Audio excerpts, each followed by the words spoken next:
네, 안녕하세요. 오늘은 제네시스 GV60 실차 전시를 보기 위해서 가로수길에 위치한 캠프톤 카페에 나와 있습니다. GV60은 이제 제네시스가 이 GMP 플랫폼으로 선보이는 최초의 이제 전기차 모델인데요.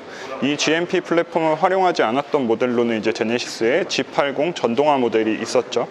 그래서 오늘 이 차량이 가지는 의미는 그가 이제 제네시스가 국내 선보였던 모델 중에 가장 작은 숫자죠. 60이라는 숫자를 쓰는 모델임과 동시에 이제 현대기아 자동차가 국내 개발해서 아이오닉5와 EV6에 적용하는 이제 전동화 전용 플랫폼인 이 GMP를 사용했다는 것이 가장 큰 특징이라고 할 수 있을 것 같습니다. 이제 먼저 디자인부터 살짝 살펴볼 텐데요. 제네시스가 과거부터 이제 제네시스라는 별도의 브랜드를 운영하고부터 이제 사용을 했던 오각형 크레스트 그릴이 이제 엔진이 없다 보니까 상단에서 하단으로 이동한 모습을 확인을 할 수가 있는데요. 이 60은 숫자가 가장 적다 보니까 숫자가 작아질수록 이제 제네시스는 스포츠성을 강조를 한다라고 설명을 하고 있습니다.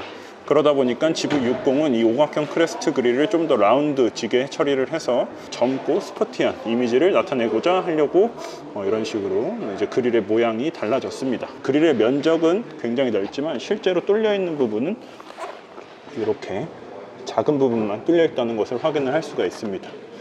그리고 제네시스가 이제 새로운 신규 로고를 적용했는데요. 기존보다 좀 더 평면적이고 입체감이 좀 떨어지긴 하지만 앞으로 이제 나올 전동화 모델들에는 좀 더 잘 어울릴 것 같다라는 생각이 듭니다. 제네시스가 이제 디자인 아이덴티티로 가져가고 있는 이제 두 줄 디자인이 이 GV60에도 그대로 적용이 되어져 있는데요.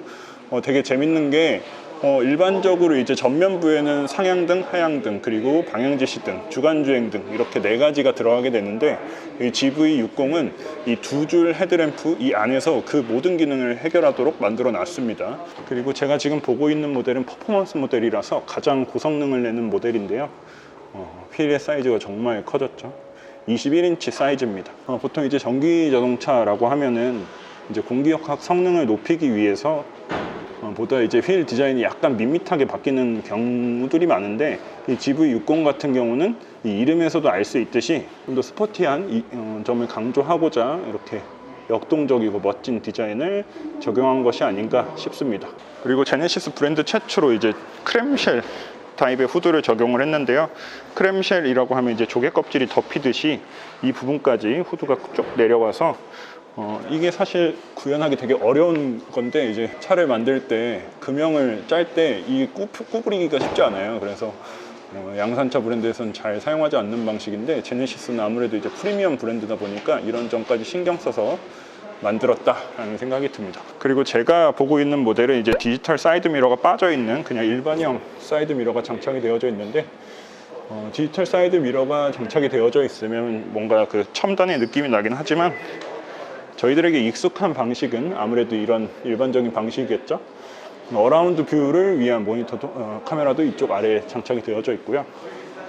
그리고 키를 소지하고 다가오면 이게 자동으로 이렇게 나오는 플로피 타입의 도어 핸들도 적용이 되어져 있습니다. 그리고 전기차 충전 포트는 오른쪽 뒤에 이렇게 마련이 되어져 있고 완속, 급속, DC 콤보로 충전을 할 수 있는 포트가 있고 충전량 확인할 수 있는 게이지 있고요. 그리고 이 버튼을 누르면 전동으로 닫히게 됩니다. 후면에서 설명을 드리자면 이제 스포일러가 적용된 부분인데요. 이제 스포일러 하단에 이렇게 점처럼 카메라가 찍혀져 있고 보조제동 등이 이렇게 길게 표시되어져 있는 것을 확인을 할 수가 있죠. 그 전면과 마찬가지로 테일램프도 역시 두 줄로 이렇게 그려냈고 제동등은 이 위에 나와져 있고 방향지시등은 하단에 그리고 후진등은 더 아래쪽에 이제 제네시스 다른 모델들과 동일하게 이렇게 마련이 되어져 있습니다.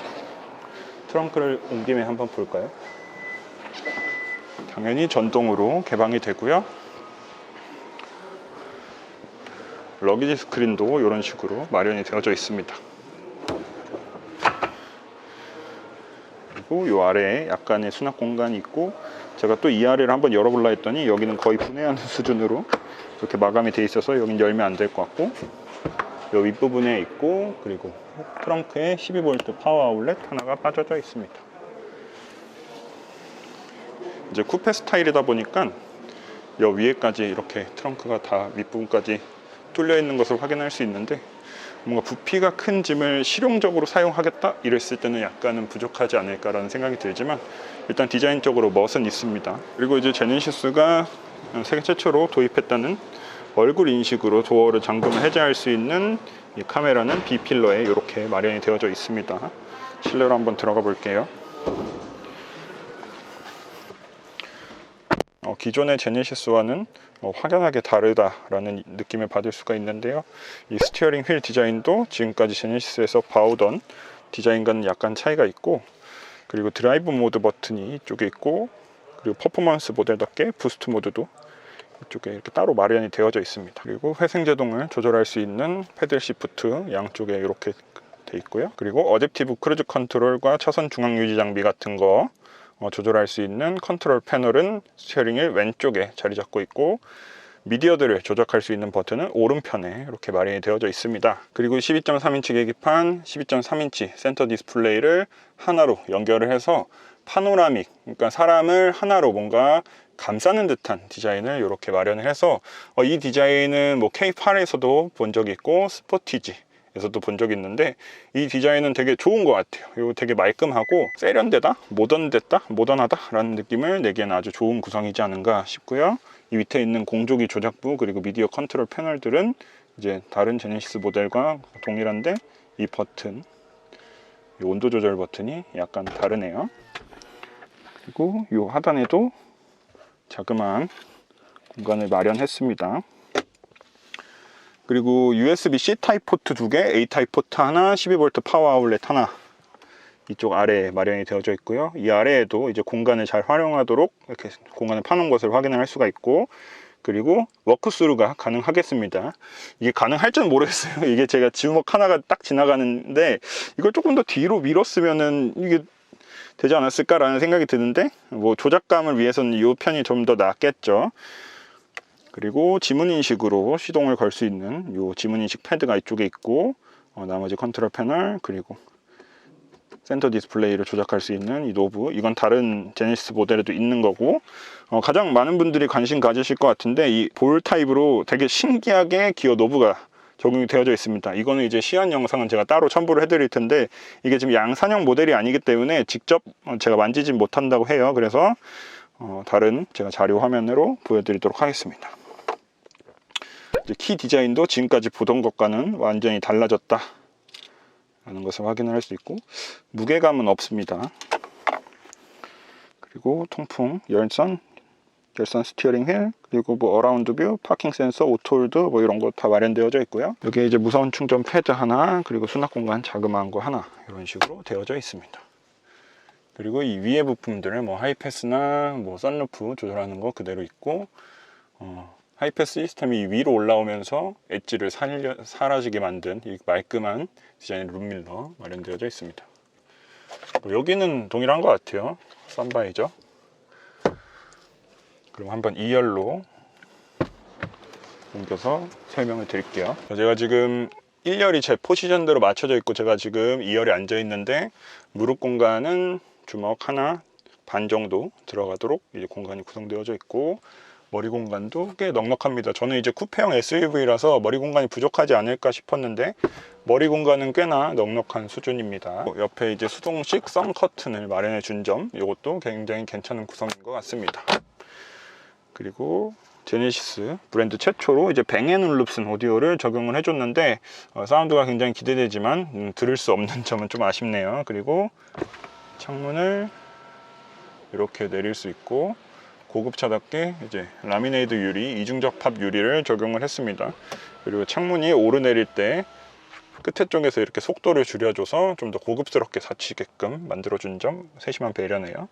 그리고 열선 시트 지원을 하고요. 문 열고 닫을 수 있는 것들 마련했고, 그리고 B필러의 송풍구까지 마련을 해서 좋은 구성이 아닌가 싶습니다. 그리고 2열 승객을 위해서 USB 타입C 포트를 2개를 마련을 했는데, 제가 보니까 A 타입 포트는 1열에 딱 하나만 있고 나머지는 다 USB-C 타입입니다. 이제는 이제 C 타입 포트들이 대세가 되고 있다라고 생각을 하시면 될 것 같아요. 그리고 이 아래 공간에도 굉장히 넓은 수납 공간이 있고, 이 바닥이 평평해서 뭐 3명이 앉아도 뭐 공간적으로는 약간 좁을 수는 있겠지만 불편하진 않겠다라는 생각이 들고요. 1열 동반자석에 컴포트 릴렉션 시트까지 적용이 되어져 있습니다. 암레스트에도 컵홀더가 있어서 2열에 마련된 컵홀더만 해도 4개입니다. 이 파노라마 선루프는 개방되는 게 아니라 그냥 유리만 있습니다. 이게 앞과 뒤에서 또 이런 식으로 개방이 돼서 뭔가 열리는 속도도 좀 더 빠르고 좀 더 시원스러운 개방감을 느낄 수가 있겠습니다. 다시 지금 시동 켜진 김에 그 계기판과 이제 센터 디스플레이를 켰는데요. 여기 들어와 있는 테마가 되게 색감이 있어졌고, 원래 기존의 제네시스 테마 같은 경우는 약간 그 브론즈색하고 검정색이 섞여 있어서 그 컬러가 없었는데, 이 GV60에 새롭게 적용한 테마는 이런 식으로 색깔을 넣어줘서 뭔가 보다 직관적이고 뭔가 컬러풀하다라는 느낌을 받을 수 있는 것 같아요. 안에 들어와 있는 기능 같은 경우는 지금까지는 제네시스 브랜드에서 봐왔던 거와 다르게 좀 더 모던해지고 깨끗해졌다, 되게 좋아졌다 라는 생각이 들고요. 뭐 주행 가는 거리, EV 모델답게 이거는 이제 제네시스 전동화 모델 G80에서 보던 것과 약간 유사한데, 이 그래픽들이 조금씩 글씨체랑 다 바뀌었습니다. 이제 지도도 이런 식으로 조금 테마가 조금씩 바뀌니까 완전히 새로운 차를 타는 듯한 느낌을 받을 수 있고, 폰 프로젝션 기능, 애플 카플레이나 안드로이드 오토 사용할 수 있는 기능이 있고요. 그리고 뭐 빌트인 캠 공조, 시트도 여기서 이런 식으로 만져줄 수 있죠. 그리고 후석 시침 모드, 뭐 발레 모드, 이거는 기존에 있었던 거고, 제네시스 카페이, 카투홈과 같은 기능, 그리고 매뉴얼도 이렇게 따로 마련되어 있어서 QR코드를 통해서 차량에 대한 설명을 드릴 수가 있겠습니다. 그리고 공조기 패널 이쪽에 있는데 오르락 내리락 하면서 뭐 드라이버 온리 버튼도 이쪽에 마련되어 있습니다. 이거는 이제 현대기아 제네시스 공통사항인데, 하이브리드 모델이나 전기차 모델에는 이 드라이버 온리 버튼을 만들어서 전기를 좀 더 효율적으로 사용할 수 있도록 만들어진 점, 되게 특징적인 부분이고, 바람의 방향은 이렇게 터치로 조절을 할 수가 있고, 바람의 세기 역시 이렇게 터치로 조절을 할 수가 있습니다. 이 버튼의 배열이 이게 양산 모델이 아닌데도 불구하고 되게 말끔하다라는 생각이 들고요. 이제 다만 여기 테두리 부분과 버튼의 약간 그 색감과 재질이 좀 다르게 느껴져서 이 부분까지 맞추면 좋지 않았을까 라는 생각이 듭니다. 그리고 계기판을 한번 봐보면 이제 드라이브 모드마다 이런 식으로 에코, 컴포트, 스마트, 그리고 길게 누르면 인디비주얼 모드겠죠. 마이 드라이브 모드도 이렇게 마련이 되어져 있습니다. 스포츠 모드로 바꾸니까 허리를 딱 조여주는, 서포터가 딱 조여지는 그런 모습을 확인할 수가 있었고요. 그리고 지금 배터리가 94% 있는데 356km를 갈 수 있다라고 표시가 되어져 있네요. 그럼 마지막으로 프렁크에 공간이 있는지 한번 확인을 해볼게요. 자, 프렁크에도 보닛 안에도 이제 전기차니까 프렁크 공간이 있겠죠. 그러니까 아이오닉 5와 거의 유사한 공간인 것 같아요. 이게 기본 모델은 25리터, 그리고 전륜에 이제 전기 모터가 빠지는 경우는 이제 53리터까지 늘어난다고 하는데, 여기는 이제 뭐 제 생각에는 슬리퍼나 아니면 세차용품 간단하게 담아 다닐 수 있을 정도지, 여기다가 뭐 큰 부피가 큰 짐을 싣겠다 이건 안 될 것 같아요. 그래도 프렁크 공간까지 세심하게 챙겨준 점은 괜찮은 것 같아요. 그리고 전기 모터 앞에서 올라오는 소음 막기 위해서 이제 프리미엄 브랜드니까 이런 점들까지 챙겨준 점 있고, 앞쪽에 이제 빌트인 캠이나 카메라들 있고, 그리고 굉장히 넓이가 넓은 헤드업 디스플레이까지 있습니다. 진짜 오늘은 30분밖에 안 보여주는데 차가 3대 있고 매체는 10매체가 와 있어서 진짜 거의 번갯불에 콩 볶아 먹듯이 순식간에 이렇게 리뷰를 해봤는데, 제가 알기로는 10월 말쯤에 이제 미디어 시승 행사를 하는 걸로 알고 있습니다. 아직 고객에게 출시는 언제 하는지 아직은 미정이라고 하는데 직접 타봐야지 알 것 같아요. 저는 하나 좀 걱정되는 게, 이 GV60의 가격이 5,990만 원부터 시작을 해요. 제 생각보다는 조금 저렴하게 나온 것 같지만, 이게 아이오닉 5 그리고 기아 EV6와의 어떠한 차이점을 가질지에 대해서 아직은 의문입니다. 편의 장비나 뭐 이런 신기술 같은 거는 이게 도입을 해줬지만 소비자가 체감하기에는 약간은 어려운 부분이 좀 있는 것 같아요. 이게 아이오닉5랑 EV6랑 뭐가 다르지? 라는 생각이 조금 들긴 하는 것 같아요. 그래서 직접 시승을 해보고 이 시승차의 느낌, 시승했을 때 어떤 느낌이 나는지까지 한번 체크를 해봐야 될 것 같다라는 생각이 들어요. 그러면 오늘은 이렇게 번개불에 콩국밥 먹듯이 후다닥 했고요. 다음번에 더 자세한 리뷰로 돌아오도록 하겠습니다. 감사합니다.